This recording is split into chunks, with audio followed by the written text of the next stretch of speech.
It's time for America Outdoors Radio. The fast-paced hour of outdoors radio ahead is not only awesome, but unlike those other shows, you can actually sleep in for this one. Better still, we've got a special Pacific Northwest edition for you, sponsored by Northwest Sportsman Magazine, Rugged Point Lodge on Vancouver Island, and Northwest Fishing Guides out of our hometown here in Everett. You won't find this version of America Outdoors Radio anywhere else. It's the Pacific Northwest edition of America Outdoors Radio. Brought to you by Fox Sports 1380 KRKO. We've got all sorts of great stuff for you on the Pacific Northwest edition of America Outdoors Radio this week. The Buoy 10 salmon fishery at Astoria is open, and there is a veritable fleet of sport angling boats down there right now, going after the Chinook and coho salmon. Jim Stahl with Northwest Fishing Guides will tell you what the limits are, how he expects the fishing to be, and where to launch your boat to get on the water. We'll also check in with Matt Gaget again at Rugged Point Lodge on the west coast of Vancouver Island. This week, he talks about a skill that is not so easy to come by, how to net that salmon properly once you get it to the boat. And stick around for the end of the show, because well-known wild game chef and author Tiffany Haugen will be coming on board to teach you and me both how to make some delicious venison fajitas. But first, it's time to tell you what's hot here in the Pacific Northwest. We start off with saltwater salmon fishing. Creel checks at the end of July show that Sequoia is a good place to be salmon fishing right now. Admiralty Inlet was also really good, but unfortunately, the quota has been reached, and that fishery shut down yesterday, August 5th. On the bright side, fishing is picking up in Westport, where there's now a 2 Chinook limit. As a matter of fact, August 2nd, according to the West Boat Charter Boat Association, was by far the best day they've had, with limits coming in or near limits on most of the charter boats. If you can't catch salmon in your favorite marine area, consider dropping a crab pot instead. Crabbing for both Dungeness and Red Rock is open in all marine areas of the Sound except Marine Area 7 North. That's the northern San Juans, and that area is scheduled to open August 15th. Finally, in case you haven't heard, your fishing license fees may be going up quite a bit next year. Want to find out why? Well, then you'll want to be at the Mill Creek office for the Department of Fish and Wildlife from 6 to 8 p.m. on August 10th. They're going to tell you how your license dollars will be spent. They want to hear from you as well. So, if you care about your personal fishing dollars, you may want to attend. Next, it's time to talk to Jim Stahl again with Northwest Fishing Guides about the Buoy 10 salmon fishery taking place near Astoria. Let's talk about where do people launch. What are the 3 most popular launch points for this Buoy 10 fishery? Actually, there's quite a few more than that. So we'll start on the Washington side. And the Washington side is there's Deep River, there's Chinook, and there's El Waco. And on the Oregon side, there's East Mooring Basin, there's Warrington, there's Hammond, and there's the John Day. Okay, this is all great. I assume there's fees to launch at all these places. Yeah, and each one of them is different. They're anywhere from $5 to $10. It just depends on kind of what side of the river you're on and if it's a county or if it's a city launch. One more thing. We've been talking about how you expect this fishery to be. It looks like things are looking up a little bit. Yeah, it's starting to. The ocean has actually been doing really good for king. We had some coho around, but they seemed to either we lost them or they moved on. But the kings have been really pretty good. Some days you have to work for them, but they're there. So expect that river to just be on fire. And 2 fish limit. Correct. 1 king and 1 coho. The coho have to be clipped, and on Sunday and Monday, the kings also have to be clipped. Well, there you go. Find out more by going to nwfishingguides.net. Now, Jim is pretty well booked up for the season, but there's sometimes cancellations. So go to his website, nwfishingguides.net. You might just be able to sneak into a spot and go fishing with Jim at this fantastic Buoy 10 salmon fishery. Jim, thanks as always. Yeah, take care. And with that, let's head to this week's national edition of America Outdoors Radio. Want a trip with some of the most talented anglers on the water? Then book a trip with Northwest Fishing Guides. Salmon. That's right, salmon are their specialty, and you'll get a chance to catch them out of the mighty Columbia River from a comfortable and sturdy 26-foot boat. Northwest Fishing Guides will take you out for steelhead and sturgeon, too, and can also accommodate your saltwater fishing desires. So whether you want salmon in the cooler or other fish on the line, book your trip now at nwfishingguides.net. That's nwfishingguides.net. Book your trip with the best. Backcountry hunters and anglers, the men and women working hard to keep public lands in public hands. Check us out at backcountryhunters.org.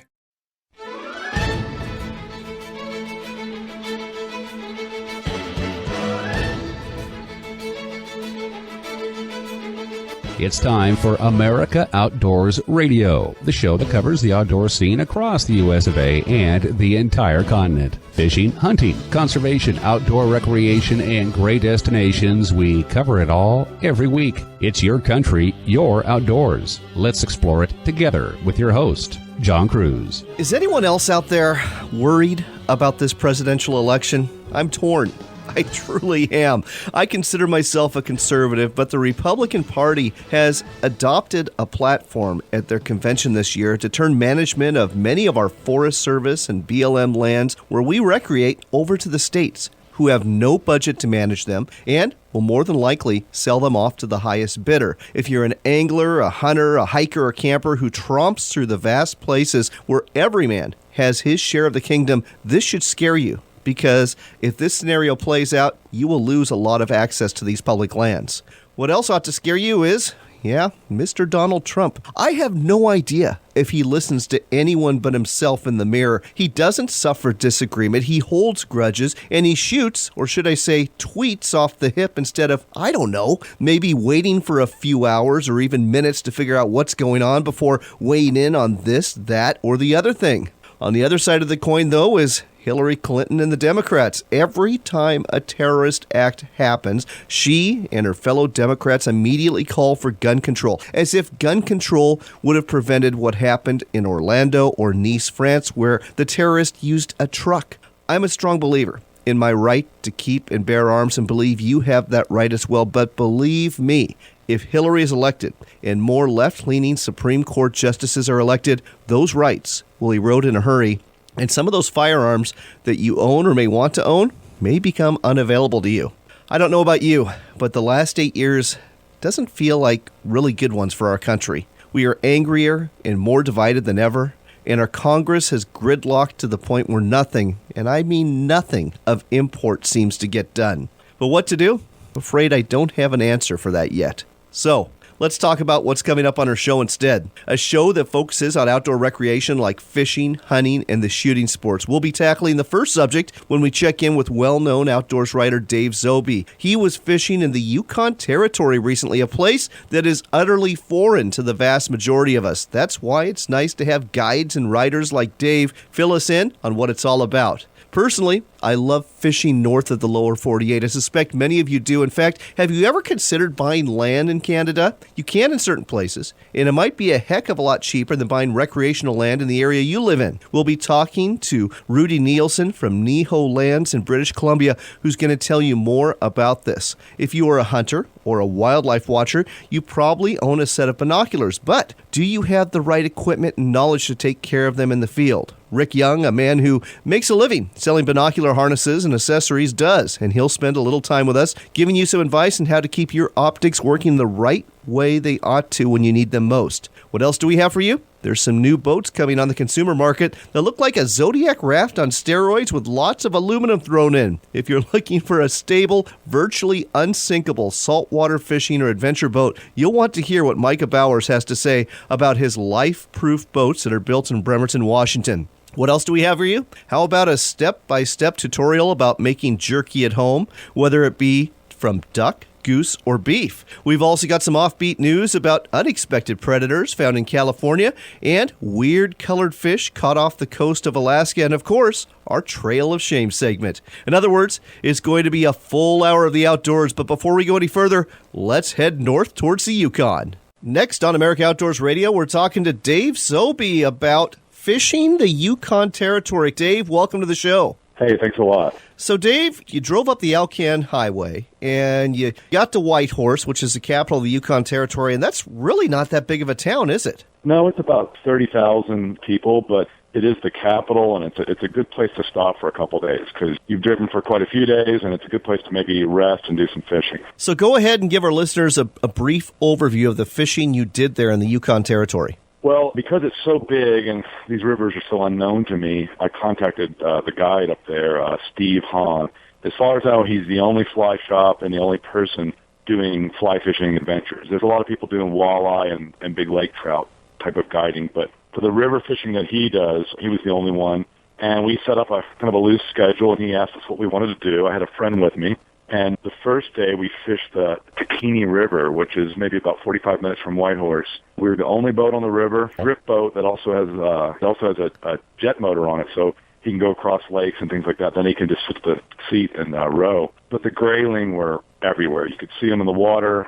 We stopped and casted for them. We casted from the boat. We tried all these different spots, and everywhere we went, we caught fish. Oh, I love grayling. They are just such beautiful and sporty fish. What was the average size? What was the biggest one you caught up there? Yeah, they were like 16 to 18 inches, which is large, and they have those big sails on them, you know. Those are good fish. And, yeah, they're real good. And one of the things that Steve does is he has these switch rods, which are these kind of halfway between a spey and halfway between a regular fly rod like I use here in Wyoming. And these were 11.5-foot 3-weights and 4-weights. So they're really light rods. And when you get a 12, 15-inch grayling on it, you really know you have a fish. I mean, you feel them on there. There's also some lake trout around that'll hit flies sometimes in that system, and some trout in the Kathleen River, some steelhead, where we went the second day. So it was a lot of fishing.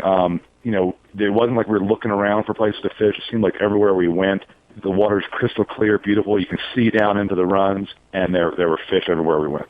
Oh, that sounds absolutely fantastic. So these switch rods, it's always interesting to me when you go to a place that's out of the States where you start finding the local twist on how to fish. So they've got these switch rods. Anything else that they did up there different than what you're normally used to in Wyoming, where you're from? Right. They used a fly called a Dime Bright minnow as a little streamer. I'd never seen one of those before. It had big red eyes, and basically it was bright white with a little bit of red in the body somewhere. It was a minnow. And on these switch rods on the end, you put a sinking leader.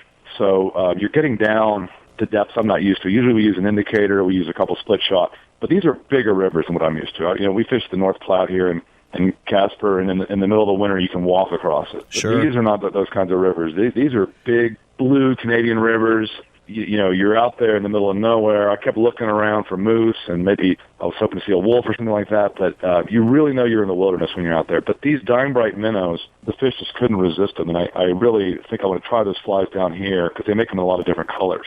The switch rod, the one he was using was a Mystic, which comes from, they're made in Michigan, actually. And the reason why he likes to use those is because there's so many overhanging trees and things like that. You don't have to backcast like you do here in Wyoming. In Wyoming, you can backcast and let your line unfurl. With this, you just kind of whip it off the surface of the water, and you're getting this great, big, beautiful, long cast. Again, I'm totally a novice. I know a lot of people out your way do a lot of spey fishing, but I had not. So for me, with him instructing me a little bit, I was kind of surprised I could actually catch fish with this new system. Oh, it sounds fascinating to me. Now, when it comes to the Yukon Territory, getting there is, half the fun or maybe not. How long did it take you from the time you crossed the border into Canada to get up to Whitehorse? It had to be several days. It was. I've done the Alcan a couple of times, and usually I talk somebody into riding up with me, and then I'll drop them off at Anchorage and let them fly home, and then I'll stay in Alaska for a little bit. But I use the Milepost, which is a real thick, like phone book size publication. It comes out every year,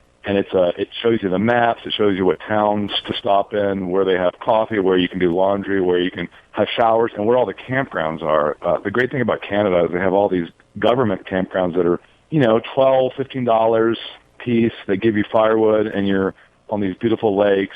It is a long drive, and you're spending a fair amount of money in fuel and all that, but what you're seeing, what you're getting for that is a bargain. Just as soon as you get to Banff, it just becomes beautiful in all directions. I love doing it. I don't dread it. There's some long days, and you can't go 70 and 80 miles an hour on these roads. You got to go a lot slower. A lot of times there's some construction, and there's a lot of wildlife, so you have to be careful. But, you have to stop yourself from stopping and taking photographs all the time, because otherwise you'd never get there. Dave, we are unfortunately out of time, but folks, another way to get there is by air. You can fly into Whitehorse from several destinations, and you've got to check out Dave's writing. He's actually published in Gray Sporting Journal, one of the best, if not the best, publications out there when it comes to outdoors literature. Go to his website at davezoby.com. That's Z-O-B-Y is how you spell Zoby, davezoby.com. And if you want to check out the website for the guide he went fishing with, it's Headwaters to Ocean Trout. Really simple website, H2OTroutOutfitter.com. Dave, thanks for teasing us with this preview of fishing the Yukon Territory. Hey, thanks so much, Sean.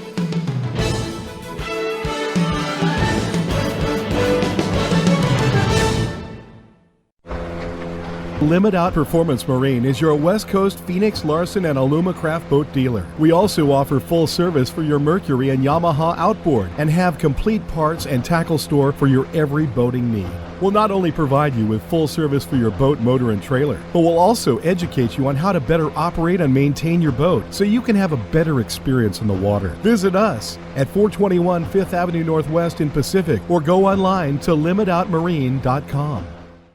It's a trek to get here, but that's what you love about it. The Hawkeye Land and Sea Fishing Club is located on the remote central coast of British Columbia, within the Hawkeye Conservancy Marine Park. If you're expecting a fancy towel service kind of fishing resort, oh, you're out of luck. But if you're looking for seriously world-class fishing and spectacular scenery, you're in for an experience unlike any other. For more information about joining the club or visiting as a guest, go to HawkeyeLandandSea.com.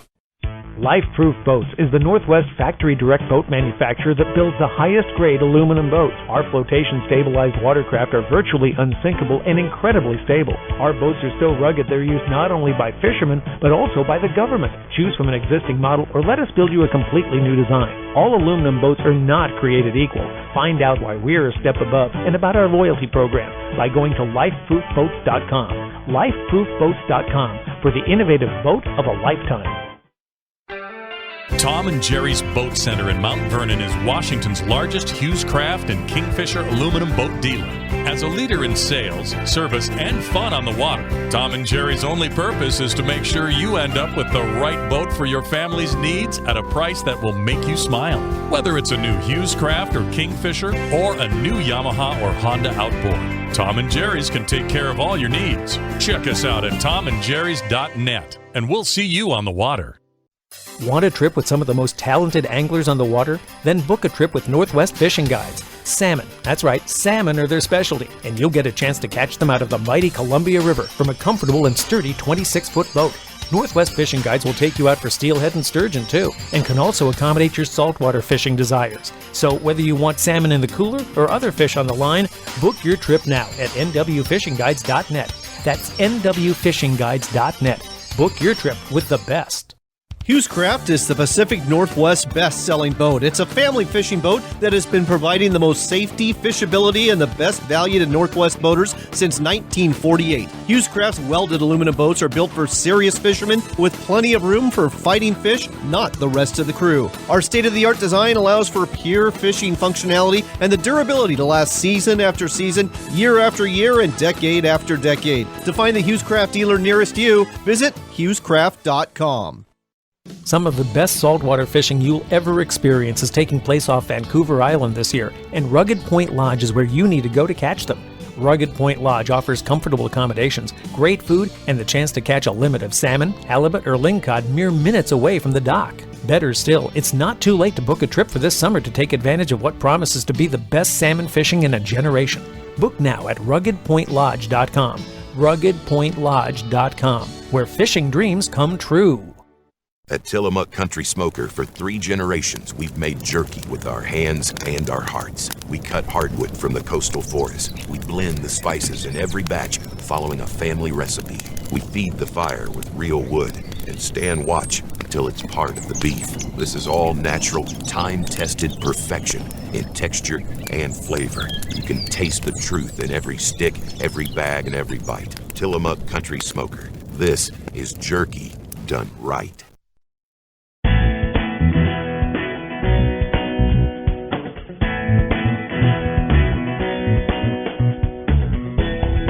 You're back with America Outdoors Radio. I'm John Cruz. This portion of the show is brought to you by Northwest Sportsman Magazine, the monthly publication that covers the hunting, fishing, and boating scene throughout the greater Northwest. Look for a copy at a newsstand near you. Now, if you're like me, you've probably noticed out on our big rivers, big lakes, and in places like Puget Sound or even the open ocean, a lot of government agencies, sheriff's offices, the Coast Guard, police departments with marine patrols, they're using these boats that that look like Zodiac inflatables on steroids. Lots of aluminum, lots of what appears to be PVC, and now there's a company that's making similar boats for the recreational market. That's right, for anglers and more. The company's called LifeProof Boats.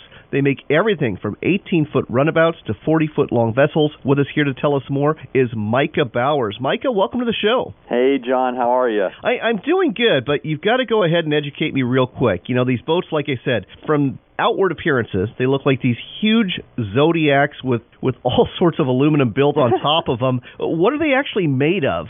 Well, so we can do an inflatable collar that is similar to your Zodiac that you mentioned, that you've seen on the water before, that everyone's familiar with for the last 20 years.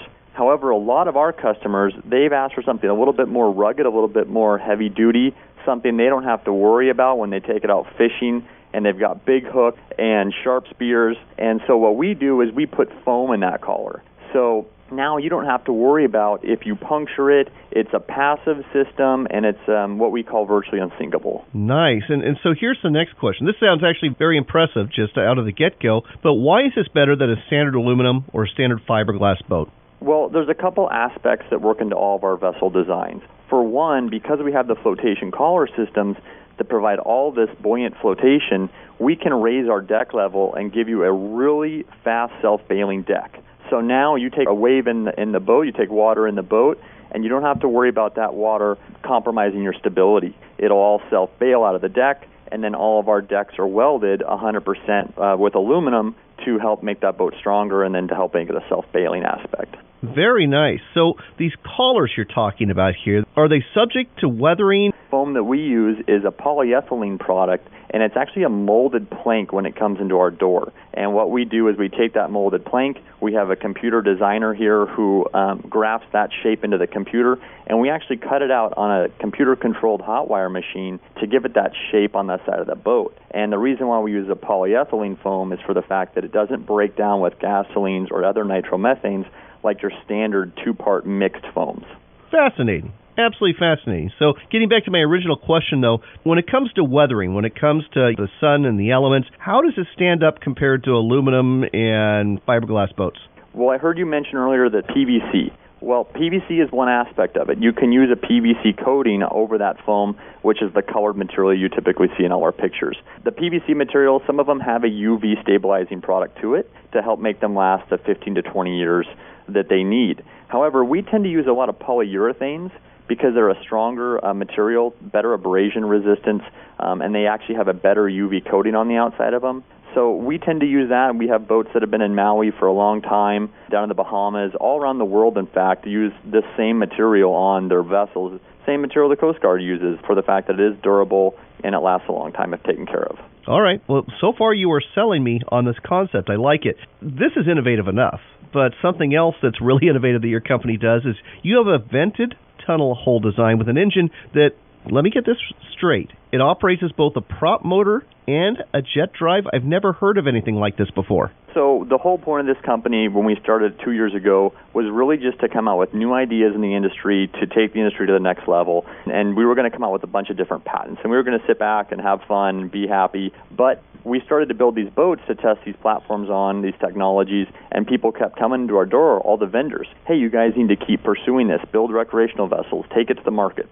So that's what led us to do what we're doing now with LifeProof Boats. But one of the technologies we started out was our vented tunnel hole design. And the whole way it works is in the bottom of the boat, we have a tunnel at 6 inches tall. It's about 3 feet wide and about 3 feet long. And the whole point of it is to use a vessel that can have a propeller as the prop or to have a jet foot on that outboard. When you incorporate it with our hydraulic jack plates that we make in-house here, that allows you then to raise that outboard 7 to 8 inches on the transom. And so if there's a fisherman who wants to go 20 miles offshore in his boat, he wants to run a propeller, he wants the power, the speed, the efficiency, he can do that.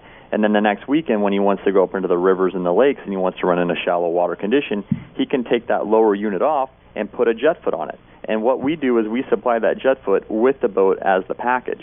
And so now his 18-degree dead rise boat, which is a good dead rise for a boat to take offshore, he can take that boat offshore and inland and have a shallow draft. Amazing. Absolutely amazing. So let's talk about the boats you make. Again, I know it's everything from 18-foot open runabouts to 30-foot boats that would be great operating offshore for fishermen with hard cabins and all sorts of other stuff, too. You got all sorts of models you offer, but the amazing thing to me is that, you're right there in Bremerton, Washington, right here on the West Coast, and you'll actually make a boat specific to a customer's needs. It doesn't have to be a cookie-cutter boat that's out of your catalog. That's exactly right. We work with a fantastic product, aluminum. It's easy for us to do things for the client specific to him. And since we're factory direct, you're going to work with us, the manufacturer, one-on-one through the whole build. If a client needs something specific, whether it's a cooler added, a fish box, they want a different cabin even, they come to us and they say, hey, I think this would be something really unique for me, really fun. This would be more functional for what I do in my marine operations. We'll do that for him. It's easy for us to do, and if they want it, we know someone else will want it, so we're happy to do it for him. So, Micah, here's another question for you. Are all of your boats factory direct out of Bremerton, or do you have dealers up and down the West Coast that sell your boats as well? We stay factory direct. It's the relationship that we want to have with our clients. We want to make sure that we're providing the best boat that we can for them, and the only way to do that is to control every aspect of the build, the wiring, the engines install, everything, because no one's going to do it better than us, and so that's what we like to do. So Life-Proof Boats, again, based in Bremerton, Washington. How long have you been in business, and just give or take, how many boats are out there on the waters right now? So we launched the brand last August, so we're coming up on a one-year anniversary here with the brand. The company is actually Inventec Marine Solutions, and that's the company that encompasses both the boat-making brand of the side of the company and also the collar-making side. With the collars, we brand as Fast Collars, and that FAST stands for Foam Air Stabilized Technologies. And the reason why we have two brands, Life-Proof Boats and Fast, is for the fact that if there was someone with a Zodiac or a Novarania or another inflatable boat, and they just needed new tubes for their boat. It's been 20 years. The tubes, their life expectancy is up, and they need new tubes. We can do that for them under the brand of Fast, and then they don't have to have Life-Proof boats on their Zodiac. So we've been around, though, for 2.5 years, and really we spent the first 2 years just patenting new ideas. And so now that we've taken off with Life-Proof boats last August, we have about 15 boats that we've built so far to date. Well, I have a feeling, based on what you've told me, there's going to be a whole lot more of these boats on the water. Sounds like both a revolutionary system and something that people are really going to embrace. What's a website where people can find out more? Well, you can find us online at lifeproofboats.com, and all the models are listed there. And then, again, if there's something you don't see on there and you're interested in, it's something you think better suited for what your needs are, just give us a call. We're really easy to work with, and we'd love to hear about your project. All right. The website, again, folks, is lifeproofboats.com, lifeproofboats.com. Check them out. This is something really special, and I think you're going to see a lot of these boats on the water, and maybe you ought to get one, too. Micah, thanks for telling us all about this on America Outdoors Radio. Oh, you're welcome. Thanks for having me, John.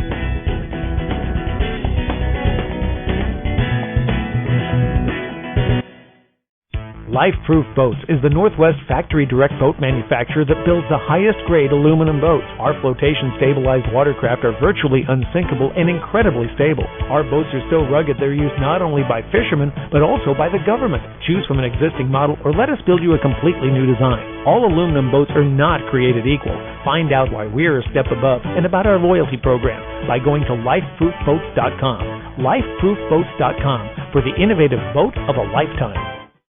Deep in the heart of Hell's Canyon is where you'll find 4 acres on the Snake River you could call your very own. This unique offering features a 1,480 square foot 3-bedroom home with all the amenities you would expect to find, including an indoor shower and toilet, built-in AC and heating, satellite TV, Wi-Fi, a solar system, and generator too. Want to find out more? Call 503-630-6345. 503-630-6345. Again, that's 503-630-6345 for your wilderness getaway.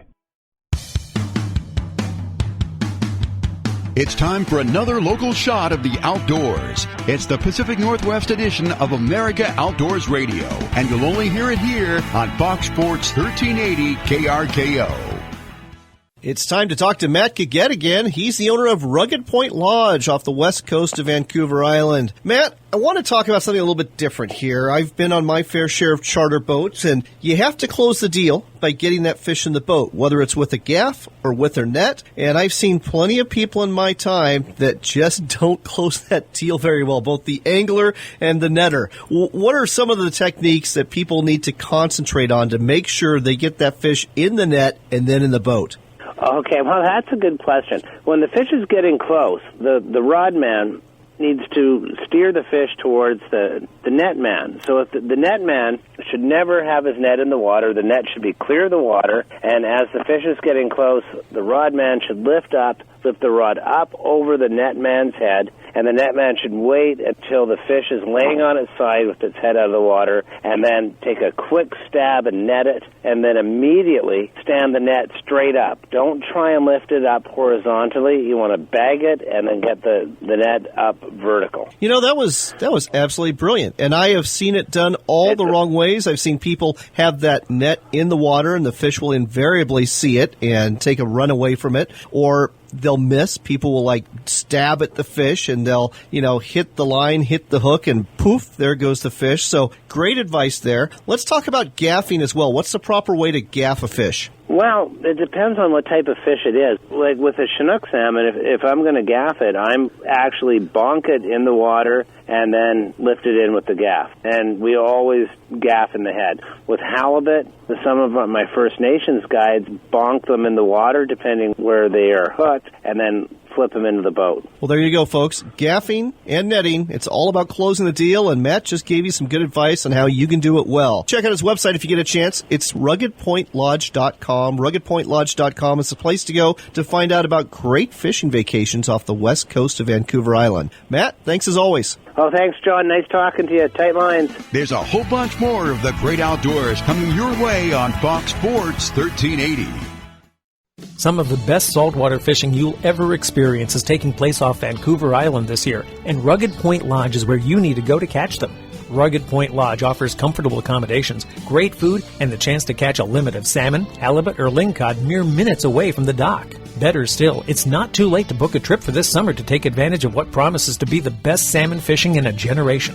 Book now at ruggedpointlodge.com. ruggedpointlodge.com, where fishing dreams come true.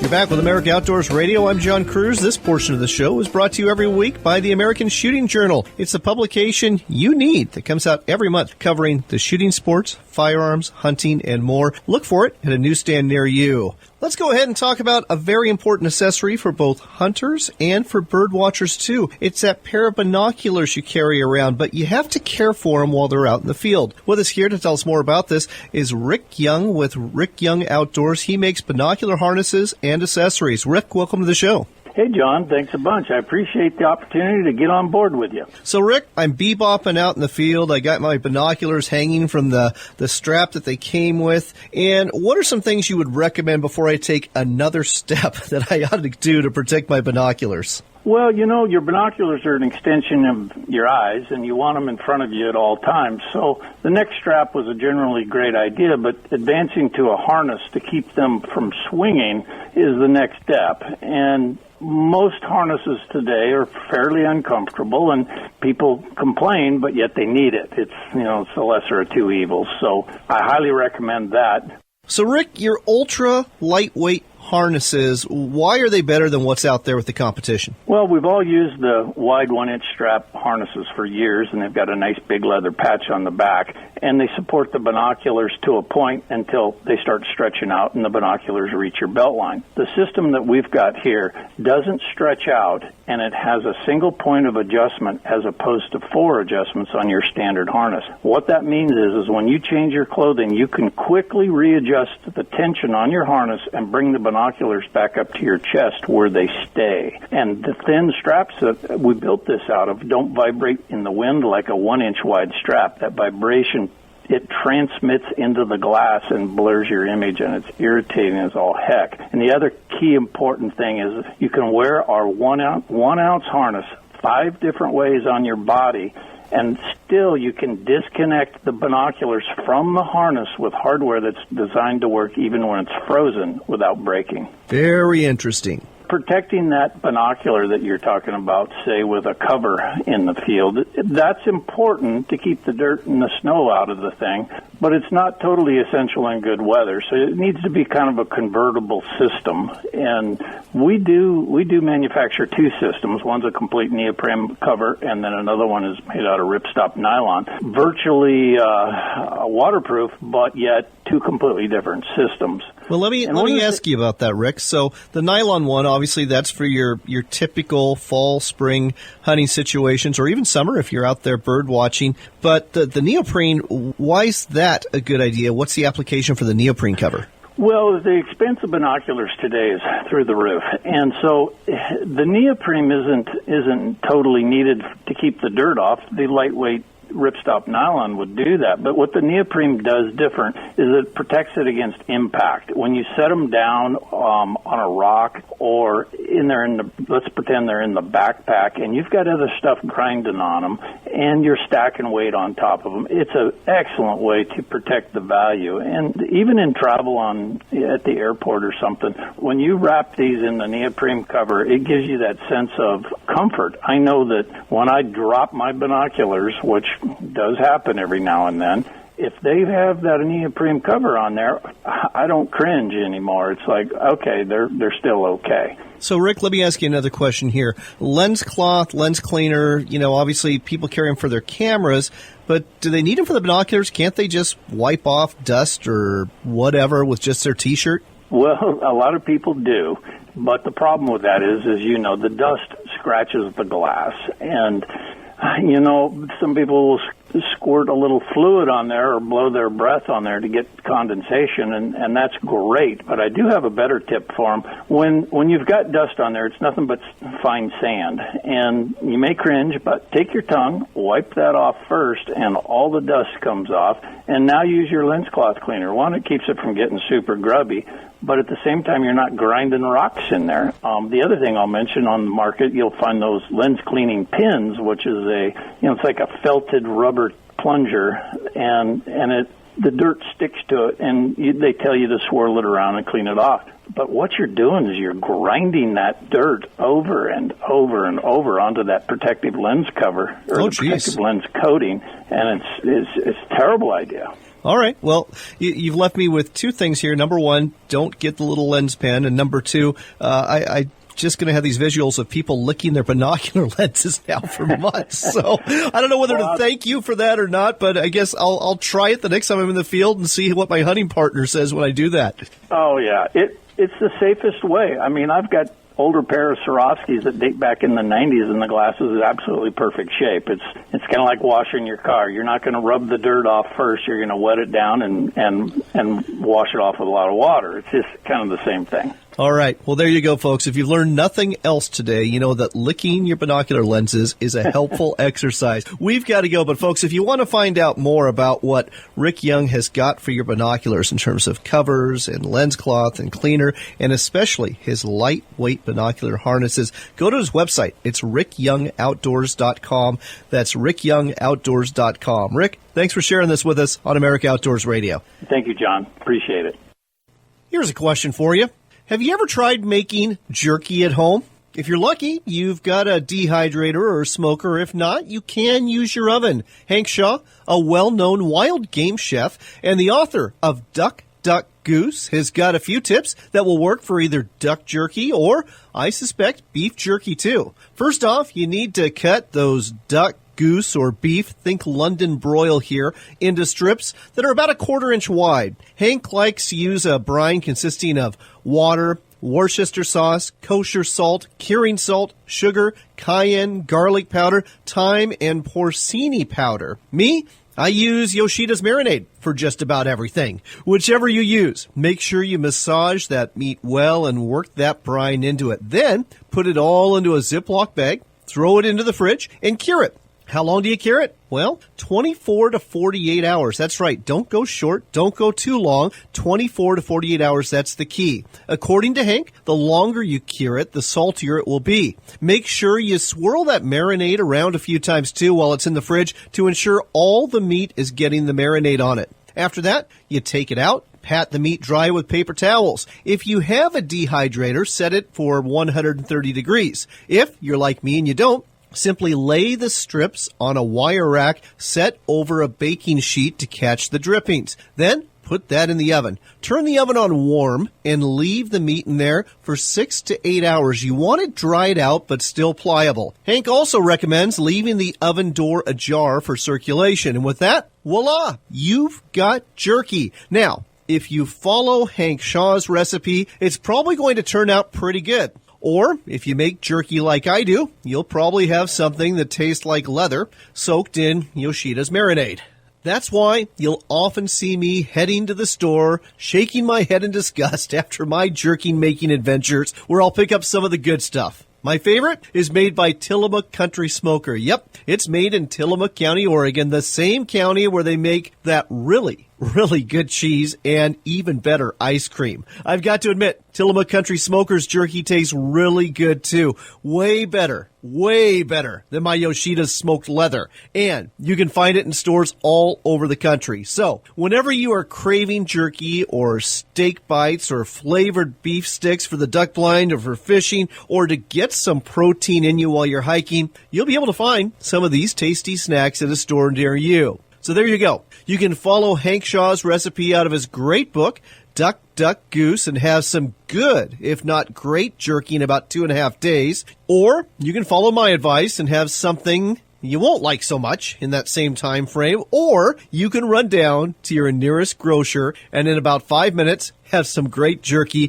from Tillamook Country Smoker. The choice is yours, but no matter what you do, eat more jerky. It tastes great. Don't go away. We are going to be right back in just a couple minutes with another segment of America Outdoors Radio, and you're going to really enjoy this one. Number one, we've got some interesting outdoors news for you. Number two, we've got our Trail of Shame, and number three, have you ever thought about buying land in Canada? That's right. In some cases, it's quite a bit cheaper to buy recreational land, especially with the exchange rate right now in Canada than it is here in the U.S., but there's some things you need to know, and we're going to tell you what you need to know right after this short break.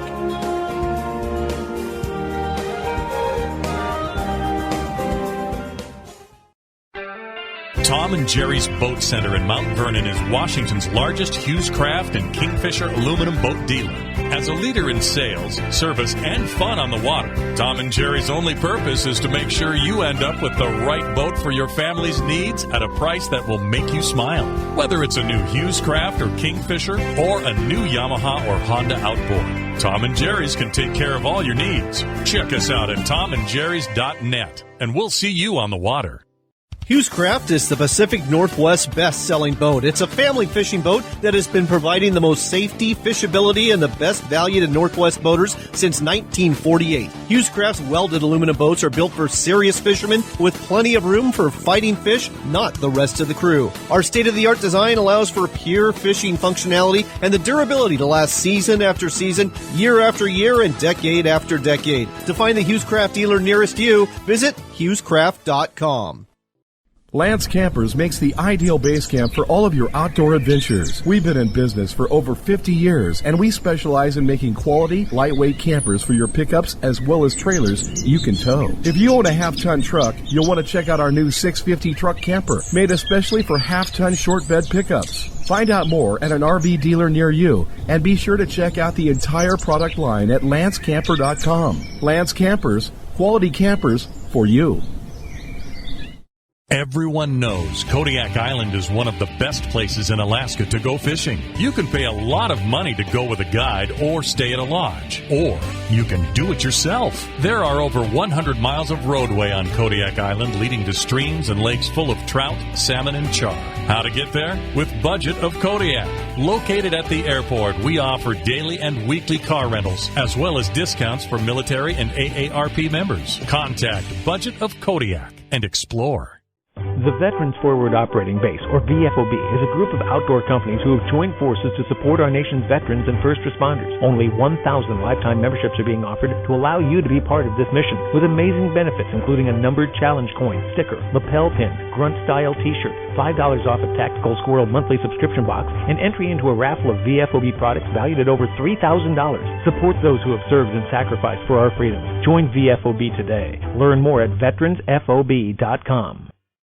Deep in the heart of Hell's Canyon is where you'll find 4 acres on the Snake River you could call your very own. This unique offering features a 1,480 square foot 3-bedroom home with all the amenities you would expect to find, including an indoor shower and toilet, built-in AC and heating, satellite TV, Wi-Fi, a solar system, and generator too. Want to find out more? Call 503-630-6345. 503-630-6345. Again, that's 503-630-6345 for your wilderness getaway.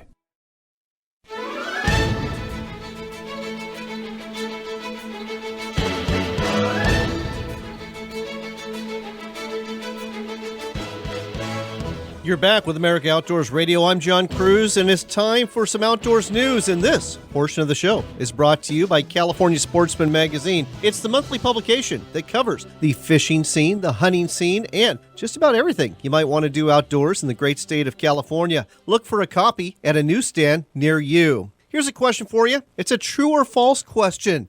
Wolverines, do they live in California? I would have guessed false, but it turns out I would have guessed wrong. From the Outdoor Hub, we learned California Department of Fish and Wildlife biologist Chris Sturmer's trail camera captured a photograph of a wolverine on May 18th in the Tahoe National Forest near Truckee, California.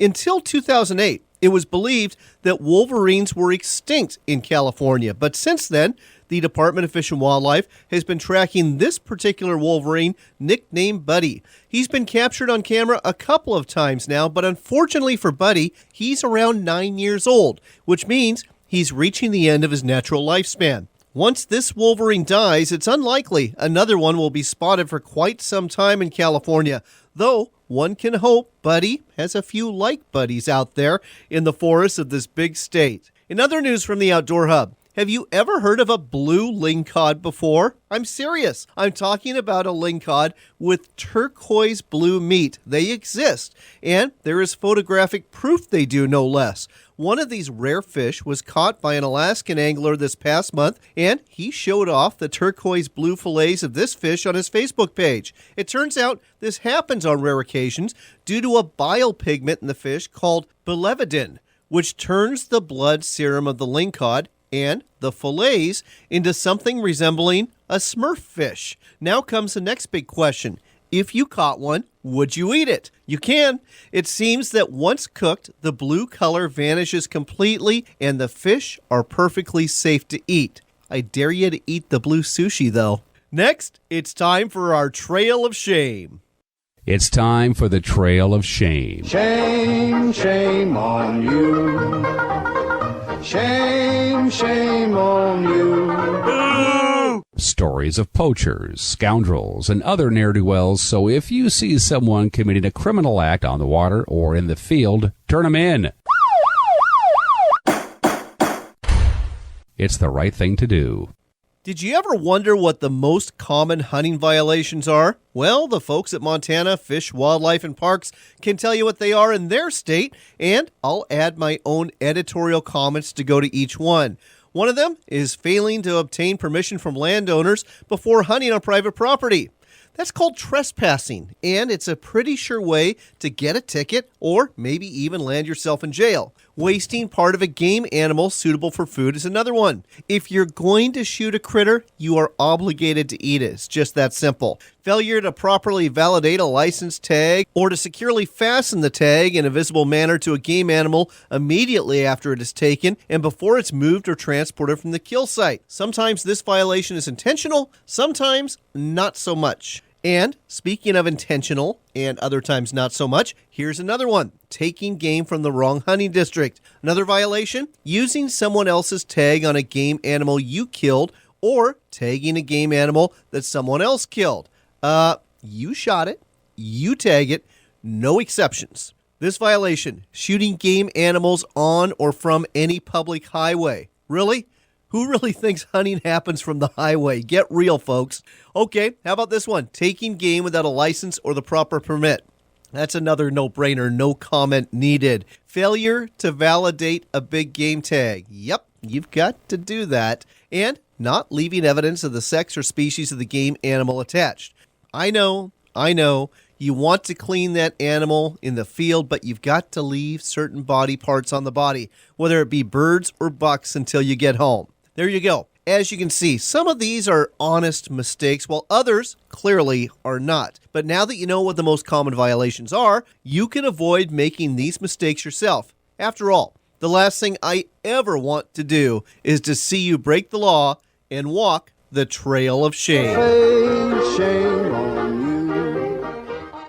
Next on America Outdoors Radio, have you ever thought of catching that dream of buying some recreational land? You know, maybe a place in the woods where you can have a getaway, or maybe it's on a lake, maybe it's on the ocean, maybe it's on a river. I know I've had that dream, but I also know that land prices here in the United States are going up, and that dream's becoming increasingly unaffordable. Well, there's an option for you. It's buying land outside of the United States. With us here to tell us more about that is Rudy Nielsen. He is the president of the Neho Land and Cattle Company out of British Columbia. Rudy, welcome to the show.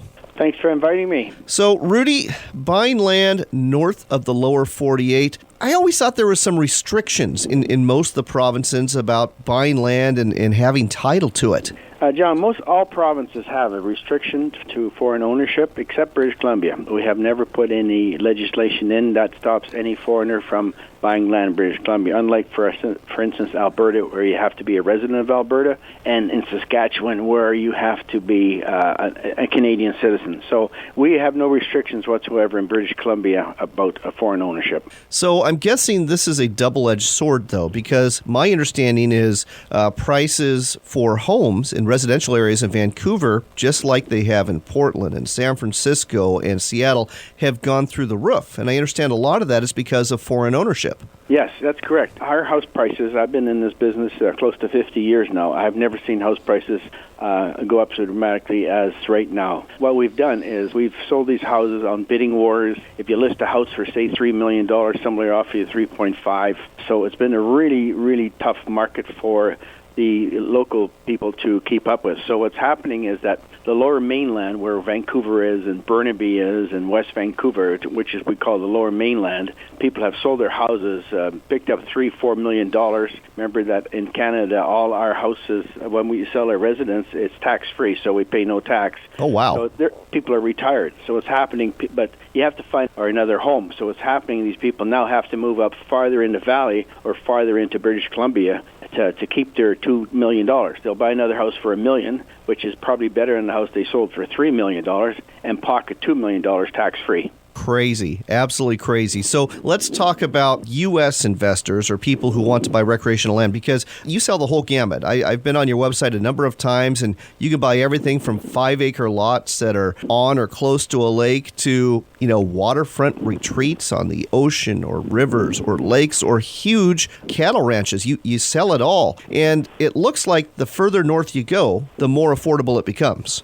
Correct. As you get farther north, we have our, what we go by is the frost-free days. So winter comes a little earlier. In the middle of British Columbia, it comes really early in northern British Columbia. But if you get between the middle and Vancouver, which is, an area about 500 miles, we've got some real nice properties. And you can buy, I develop subdivisions, and I develop subdivisions up all over the British Columbia. And I can sell lots on the water for, $35,000 to $85,000. Wow. 5-acre lots. Now, I don't put services in, but I make sure that there is water, so you drill your own well. So you can do it in stages. You can buy your lot. You don't have to put all your money out. Then what you do is then you put your well in. I do provide power to all these lots. And then, and if you go back farther in just lots overlooking the lake, not waterfront, I can sell you a lot anywhere from $35,000 up to $65,000. Oh, wow. Well, this is intriguing indeed. And folks, another kicker to consider here is the exchange rate. It's been fluctuating, but by and large over the last couple of years has been very much in favor for those of us here in the U.S. We're running short on time, but before we go, we've got to give people your website so they can check out some of these properties and find out more about buying recreational land in British Columbia. This niho.com, NIHO.com. That will link to a couple of my other companies, which also sells lands. But it's niho.com is my main company, and I've been around since 1972. Well, there you go, folks. Niho.com, NIHO.com. That's the link to the Niho Land and Cattle Company. Check it out. Your dream of affording recreational land, your own little fishing and hunting getaway, may be closer than you think. Rudy, thanks for telling us all about this on America Outdoors Radio. Thanks, John, for inviting me. It was a pleasure. That wraps up our show for this week. If you missed part of it, you can catch the entire broadcast later this week on our website at AmericaOutdoorsRadio.com. We've got a Facebook page, too. Simply go to America Outdoors Radio. You'll find us there. Like our page. We're always posting pictures and information about the show, so go ahead and follow us while you're at it. And while you're on the web, you can listen to this show and our sister show, Northwestern Outdoors Radio, on the internet at a website called RenoViolaOutdoors.com. That's the home of WRVO Radio. It's an internet station dedicated to outdoors programming 7 days a week, 24 hours a day, and not only are our shows on it, but so are 30-plus other outdoor shows from all over North America. The website again, RenoViolaOutdoors.com. I hope the good Lord is blessing you today. Maybe his way of doing so is for you to get out there for a day on the water or in the woods. Remember, it's your country and your outdoors, so get out there and enjoy it.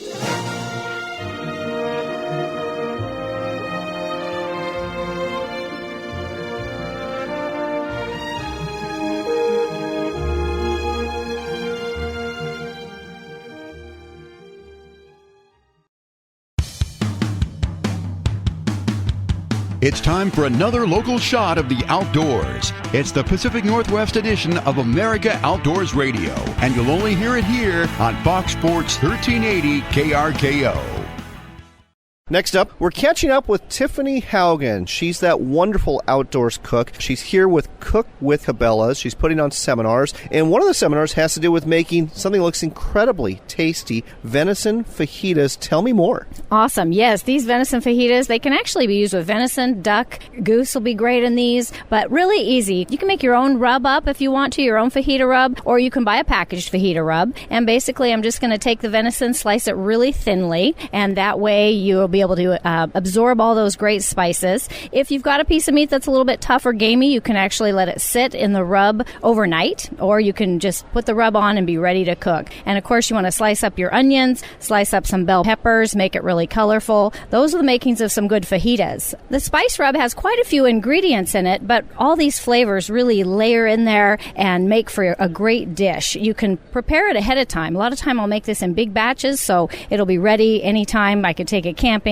just keep it in the cupboard. But that has chili powder, cumin, salt, black pepper, oregano, paprika, granulated garlic, and if you want to make it hot, put some cayenne pepper in there. Let's talk about actually cooking this, especially in the field. How do you go about it? And particularly important, how long do you cook this? All right, this is going to be one of those hot and fast recipes. So you're going to have dinner ready in 10 minutes. So you can use several different things. I use a Camp Chef propane stove, and then they have a griddle attachment that goes right on that. So you can prepare those on a cast iron griddle. You can use those on your own griddle. These can also be prepared in a Dutch oven over coals. So as long as you have some nice hot heat and a good cast iron or a nice big fry pan, you can cook these a variety of ways. And how do you know when it's done? I mean, we're talking hot and fast. Maybe we're talking 2 minutes, 3 minutes? Well, it kind of depends on how you like your vegetables. If you like them a little crunchy, you're just going to go a couple minutes with those vegetables. If you've got people that don't think they like onions very well, caramelize those onions, cook those 5 to 7 minutes and get them nice and soft, and you may find you have some onion lovers on your hands. The meat, you're going to be slicing this thinly, and remember, if you're working with venison or waterfowl, you do not want to overcook that. So you almost want to serve that a rare to medium rare. There you go, folks. That's Tiffany Haugen. She's She's a pro staffer with Camp Chef. She's also with Cook with Cabela's. You can find out more about her at her website,